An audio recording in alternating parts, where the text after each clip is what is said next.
श्री स्वामी समर्थ. जय जय स्वामी समर्थ. स्वागत आहे तुम्हा सर्वांचे माझ्या आजच्या या व्हिडिओमध्ये. तर आजच्या व्हिडिओमध्ये आपण जाणून घेणार आहोत गुढीपाडव्याच्या दिवशी आपल्याला कोणत्या गोष्टी करायच्या आहेत व कोणत्या गोष्टी करायच्या नाहीत. त्याचबरोबर गुढीपाडव्याचे मुहूर्त काय आहे, गुढीपाडव्याच्या दिवशी आपल्याला गुढीला कोणत्या रंगाची साडी घालायची आहे, तसेच गुढीपाडव्याच्या दिवशी आपल्याला गुढीला कोणता नैवेद्य दाखवायचा आहे, गुढीपाडव्याच्या दिवशी आपल्याला नेमके काय करायचे असते व गुढी पाडव्याच्या दिवशी जे काही गुढीला आपण घाटी, त्यानंतर कडुलिंबाची पाने या सर्व गोष्टी अर्पण करत असतो, तर त्यांचे महत्त्व काय, एकूणच गुढीपाडव्याचे महत्त्व आपण या व्हिडिओमध्ये सविस्तर जाणून घेणार आहोत. ह्या एकाच व्हिडिओमध्ये तुम्हाला गुढीपाडव्याविषयी संपूर्ण माहिती भेटणार आहे, त्यामुळे हा व्हिडिओ शेवटपर्यंत नक्की पहा. आणि जर तुम्ही माझ्या चॅनलवर नवीन असाल तर चॅनलला सबस्क्राईब करा, व्हिडिओला लाईक करा आणि हा व्हिडिओ जास्तीत जास्त लोकांसोबत शेअर देखील करा. तर सुरुवात करू आजच्या व्हिडिओला. आपल्या सर्वांच्या आयुष्यात आनंद, समृद्धी आणि नवीन सुरुवात घेऊन येणारा सण म्हणजे गुढीपाडवा. हा दिवस म्हणजे हिंदू नववर्षाची सुरुवात मानला जातो. पण तुम्हाला माहिती आहे का, 2026मध्ये गुढीपाडवा नेमका कधी आहे, गुढी उभारण्याचा शुभ मुहूर्त कोणता आहे आणि गुढीपाडव्याचे महत्त्व व परंपरा काय आहेत? तर या सर्व गोष्टींबद्दल आपण या व्हिडिओमध्ये चर्चा करणार आहोत.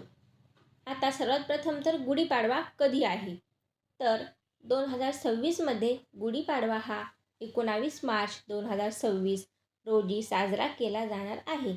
हा दिवस चैत्र महिन्याच्या शुक्ल पक्षातील प्रतिपदा तिथीला येतो. याच दिवशी हिंदू पंचांगानुसार नवीन वर्षाची सुरुवात होते. नवीन वर्षाची सुरुवात झाल्यानंतर येणारा पहिला सण म्हणजे गुढीपाडवा. गुढीपाडवा हा अत्यंत शुभ मानला जातो. गुढीपाडव्याच्या दिवशी कोणतेही शुभ कार्य आवर्जून केले जाते. गुढीपाडव्याचे महत्त्व हे खूपच अनन्यसाधारण आहे. आता आपण जाणून घेऊ की यावर्षी आपल्याला गुढी कोणत्या वेळेमध्ये उभारायची आहे, म्हणजेच गुढी उभारण्याचा शुभ मुहूर्त काय आहे. तर गुढीपाडव्याच्या दिवशी सूर्योदयानंतर गुढी उभारणे अत्यंत शुभ मानले जाते. 2026साठी गुढी उभारण्याचा शुभ मुहूर्त आहे सकाळी 6:30 ते 10:30. हा वेळ सर्वात शुभ मानला जातो. यावेळी गुढी उभारल्यास घरात सुख, समृद्धी, आरोग्य आणि सकारात्मक ऊर्जा येते असे मानले जाते. आता आपण गुढीपाडव्याचे धार्मिक महत्त्व जाणून घेऊ. गुढीपाडवा हा सण अनेक कारणांसाठी विशेष मानला जातो. असे म्हणतात की या दिवशी ब्रह्मदेवाने सृष्टीची निर्मिती केली. पुराणानुसार या दिवशी ब्रह्मदेवाने सृष्टीची निर्मिती करून आपल्याला ही सुंदर अशी सृष्टी भेट म्हणून दिली आहे. तर म्हणूनच हा दिवस सृष्टीचा पहिला दिवस मानला जातो व या दिवसापासूनच सर्व सणांना सुरुवात होते हिंदू धर्मातील नवीन वर्षामध्ये. तर या दिवशी असेही म्हणतात की भगवान रामाचा विजय झाला होता. असेही सांगितले जाते की भगवान रामांनी रावणाचा पराभव करून अयोध्येत परतल्यानंतर लोकांनी विजयाचे प्रतीक म्हणून आपल्या दारोदारी गुढी उभारली होती. म्हणून या दिवशी गुढीपाडवा साजरा केला जातो. त्यानंतर शिवाजी महाराजांच्या बद्दल देखील एक म्हटली जाते किंवा एक अशी कथा आहे की इतिहासानुसार छत्रपती शिवाजी महाराजांनी विजय मिळवल्यानंतर लोकांनी गुढी उभारून आनंद साजरा केला. म्हणून ही गुढी विजय आणि यशाचे प्रतीक मानले जाते. त्यामुळे प्रत्येक जण आपल्या घराच्या मुख्य दरवाजाच्या उजव्या बाजूला ही गुढी उभारत असतात. आता ही गुढी कशी उभारायची त्याबद्दल आपण जाणून घेऊ. गुढीपाडव्याच्या दिवशी घरासमोर गुढी उभारण्याची परंपरा आहे. गुढी बनवण्यासाठी लागणाऱ्या वस्तू: बांबूची काठी, त्यानंतर लाल, हिरवा, केशरी, पिवळा किंवा गुलाबी रंगाची एक सुंदर अशी साडी, कडुलिंबाची पाने, साखरेची माळ, फुलांचा हार आणि तांब्या हे सर्व बांबूवर बांधून घराच्या उजव्या बाजूला गुढी उभारली जाते. आता गुढीपाडव्याला आपण कडुलिंब का खातो, म्हणजेच कडुलिंबाची पाने गुढीला का लावली जातात त्याबद्दल माहिती जाणून घेऊ. या दिवशी कडुलिंब आणि गूळ खाण्याची परंपरा आहे. यामागे 2 कारणे आहेत. आयुर्वेदानुसार कडुलिंब शरीर शुद्ध करतो, जीवनात गोड कडू अनुभव स्वीकारण्याचा संदेश देतो.